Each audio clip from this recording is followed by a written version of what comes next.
Hello from Kingfisher, Oklahoma. Today we're looking at Deuteronomy 17 and 18, and we're going to look at 7 things.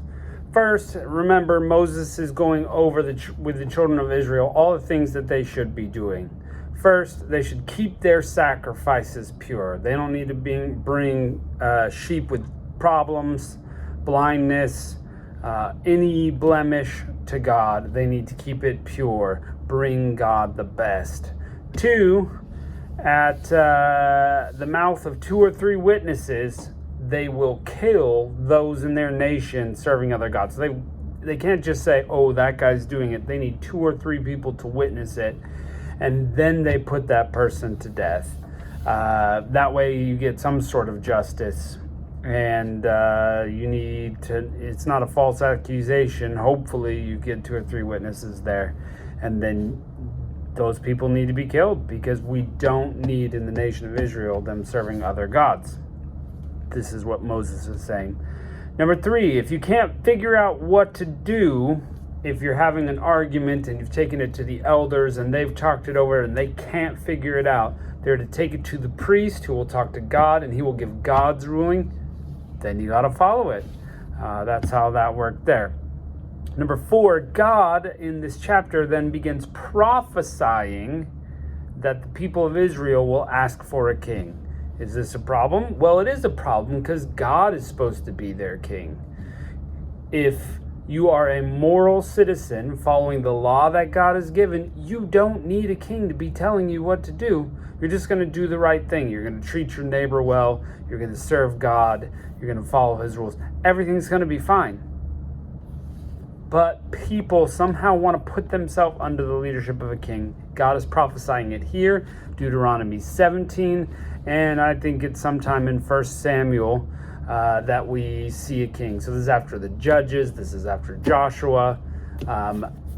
There's quite a lot of years in between, but God's calling it now, and guess what? It's going to happen. And he's also saying, here's what the king should not do. King should not multiply his horses. He's going to want to go to Egypt and get the best horses. You're not supposed to go to Egypt, so don't collect horses for yourself. That doesn't mean you can't have horses, but I think there's the difference between having a horse and collecting horses as kind of a status symbol. And that will pull his heart away from God and maybe get him thinking of Egypt. Also, he's not supposed to multiply his wives. Again, we see from David, he had multiple wives, so that wasn't quite what he was saying, but we see more the example of Solomon, who had 1,000 women, 300 wives, I think it was, and 700 concubines, something like that.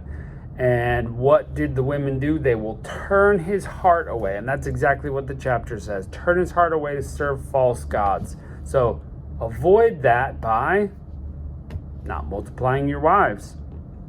Also, don't multiply silver or gold. There's some pull to money. We see that over and over in Scripture, that if your heart is after money, you're not serving God. Jesus said it, you can't serve both God and money.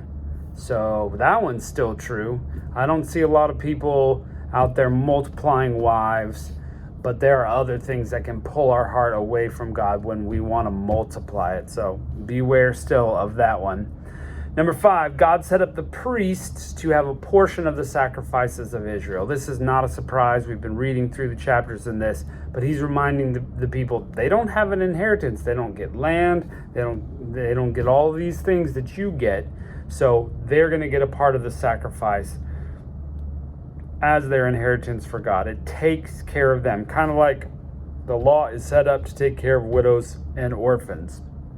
Number 6, do not do the evil in your new nation that the other nations did. They sacrificed their children by fire to a fake god. Don't do that.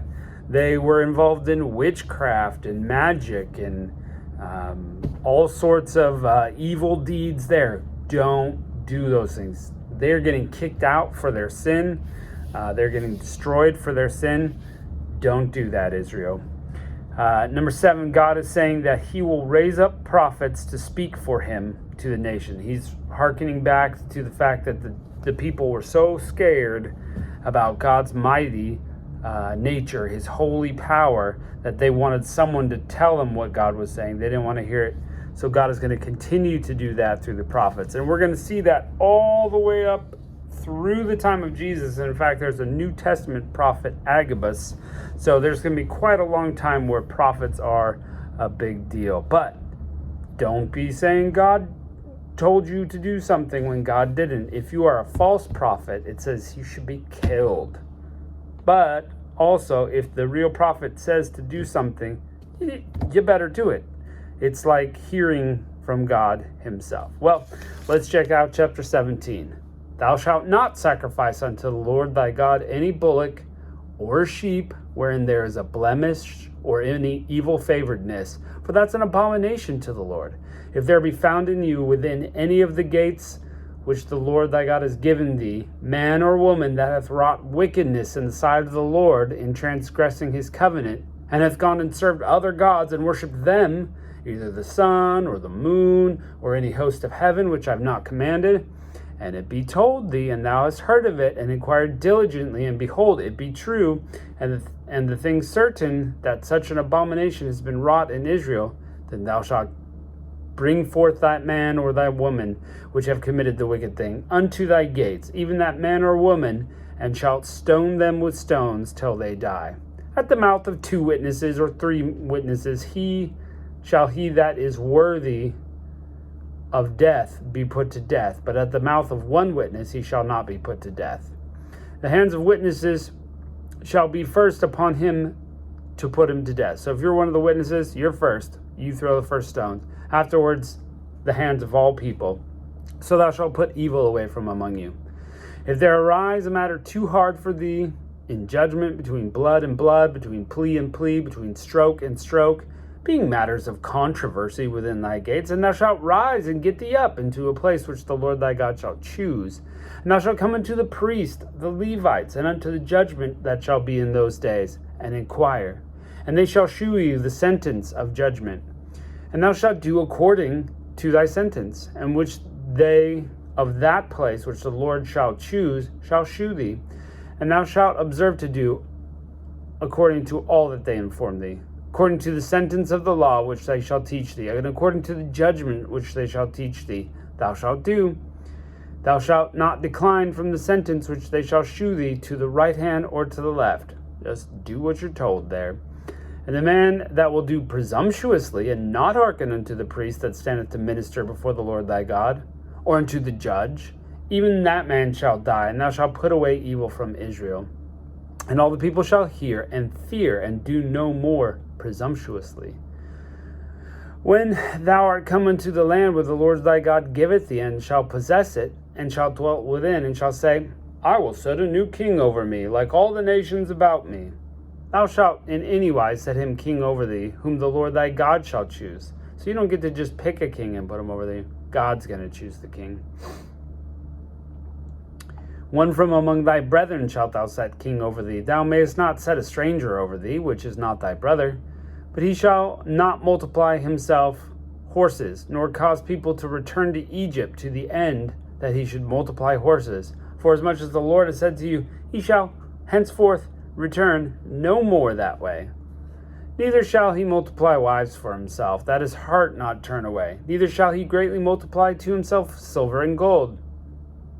It shall be when he sitteth upon the throne of his kingdom that he shall write him a copy of this law in a book out of that which is before the priests, the Levites. And it shall be with him, and he shall read therein all the days of his life, and he may learn to fear the Lord his God, to keep all the words of this law and the statutes to do them, that his heart may not be lifted above his brethren, and that he turn not aside from the commandment to the right hand or to the left, to the end that he may prolong his days in his kingdom, he and his children, in the midst of Israel. Chapter 18. The priests, the Levites, and all the tribe of Levi, shall have no part or inheritance with Israel. They shall eat the offerings of the Lord made by fire, and his inheritance. Therefore they shall have no inheritance in their brethren, for the Lord is their inheritance, as he said unto him, and in my opinion a better inheritance.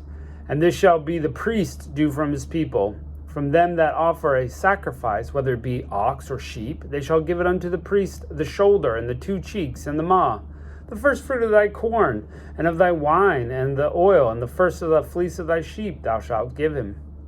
For the Lord thy God hath chosen him out of the tribes to stand to minister in the name of the Lord, him and his sons forever. And if a Levite come to thy gates out of all Israel, then he sojourned, and came out of the desire of his mind unto the place which the Lord shall choose. Then he shall minister in the name of the Lord his God. All his brethren, the Levites, do, which stand there before the Lord. They shall have like portions to eat, beside that which cometh of the sale of his patrimony. Thou shalt, when thou art come to the land where the Lord thy God giveth thee, thou shalt not learn after the abominations of those nations. There shall not be found among you any one that maketh his son or his daughter to pass through fire, or that useth divination, or an observer of times, or an enchanter, or a witch, or a charmer, or a consulter with familiar spirits. That's like palm reading and using the crystal ball, or a wizard, or a necromancer. For all these things are an abomination to the Lord, and because these abominations the Lord doth drive them out from before thee. Thou shalt be perfect with the Lord thy God. That means you're going to try to do the right thing every single time. God knows you can't be perfect. For these nations which thou shalt possess, hearken unto observers of times and unto diviners. But as for thee, the Lord thy God hath not suffered thee to do so. The Lord thy God will rise up to thee a prophet from the midst of thee, of thy brethren, like unto me, unto him you shall hearken. And perhaps, let's be fair, team, that this is maybe referring to Jesus as the prophet. He's going to rise up from among them, the Jewish nation, and really tell us what we're supposed to be doing. According to all that thou desirest of the Lord thy God in Horeb in the day of the assembly, saying, Let me not hear again the voice of the Lord my God, neither let me see this great fire any more, that I die not. Remember, they're afraid. And the Lord said, They have well spoken that which they have spoken. I will raise them up a prophet from among their brethren, like unto thee, and will put my words in his mouth, and he shall speak unto them that which I shall command him. And it shall come to pass that whoever will not hearken unto my words, which he shall speak in my name, I will require it of him. But the prophet which thou presume to speak the word in my name, which I have not commanded him to speak, or that shall speak the name of the other gods, that prophet shall die. If thou say in thy heart, he shall have the word which thou hast not spoken. When a prophet speaketh in the name of the Lord, if the thing follow not, nor come to pass, that is the thing which the Lord hath not spoken, but the prophet hath spoken it presumptuously, thou shalt not be afraid of him. So he's got to die. So if he does it, follow it. If it's the truth, and you would know by continued reputation. And if he's fake, he's got to go. Well, we're plunging right in. Appreciate you joining us. We'll catch you next time.